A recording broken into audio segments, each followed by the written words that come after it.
ಮುಖ್ಯಮಂತ್ರಿ ಆಗ್ಬೇಕಾ ಇಲ್ಲ ಸಿದ್ದರಾಮಯ್ಯನವರು ಉಳ್ಕೋಬೇಕಾ ಅನ್ನೋದ್ರಲ್ಲಿ ಇಲ್ಲಿ ಚರ್ಚೆ ನಡೀತಾ ಇದೆ.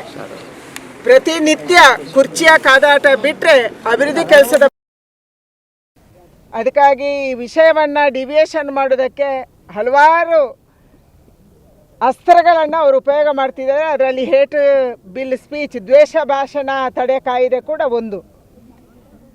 ನನಗೆ ಅನಿಸುತ್ತೆ ಇದೆಲ್ಲವೂ ಕೂಡ ರಾಜ್ಯದ ಜನರ ಗಮನವನ್ನು ಬೇರೆ ಕಡೆ ಸೆಳೆಯೋದಕ್ಕೆ ಒಂದು ವ್ಯವಸ್ಥಿತ ಷಡ್ಯಂತ್ರ ಮತ್ತು ನಮ್ಮೆಲ್ಲರ ಬಾಯಿ ಮುಚ್ಚಿಸೋಕ್ಕೆ ಒಂದು ವ್ಯವಸ್ಥಿತ ಷಡ್ಯಂತ್ರ.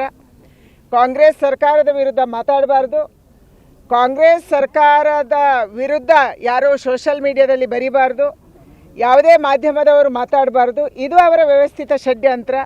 ಅದಕ್ಕಾಗಿ ಕಾಂಗ್ರೆಸ್ ಸರ್ಕಾರ ಇವತ್ತು ಎಲ್ಲ ರೀತಿಯಲ್ಲಿ ಫೇಲ್ಯೂರ್ ಆಗಿದೆ. ಅದನ್ನು ಅವರು ಎತ್ತಿ ತೋರಿಸ್ತಾ ಇದ್ದಾರೆ.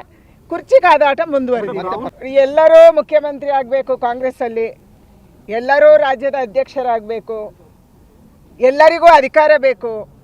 ಯಾರನ್ನ ಇಳಿಸಬೇಕು, ಯಾರನ್ನ ಉರುಳಿಸಬೇಕು, ಯಾರ ಕುರ್ಚಿ ಏರಬೇಕು, ಇದರ ಚರ್ಚೆ ಮಾತ್ರ ಕರ್ನಾಟಕದಲ್ಲಿ ನಡೀತಾ ಇರೋದು. ನೀವು ಬೆಳಗಾಮಲ್ಲಿ ಅಧಿವೇಶನ ಮಾಡಿದ್ರಿ, ಯಾವ ಪುರುಷಾರ್ಥಕ್ಕೆ? ಉತ್ತರ ಕರ್ನಾಟಕದ ಬಗ್ಗೆ ಚರ್ಚೆ ಮಾಡ್ತೀವಿ ಅಂತ ಅಂದ್ರಿ.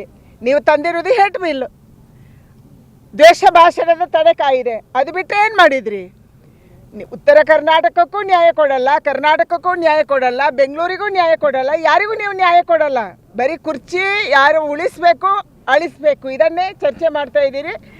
ಒಂದು ಕಡೆ ಪರಮೇಶ್ವರ್ ಅವರು ಮುಖ್ಯಮಂತ್ರಿ ಆಗಬೇಕು, ಇನ್ನೊಂದು ಕಡೆ ಖರ್ಗೆ ಅವರು ಆಗಬೇಕು, ಮತ್ತೊಂದು ಕಡೆ ಡಿ ಕೆ ಶಿವಕುಮಾರ್ ಆಗಬೇಕು, ಸಿದ್ದರಾಮಯ್ಯನವರು ಉಳಿಸ್ಕೋಬೇಕು.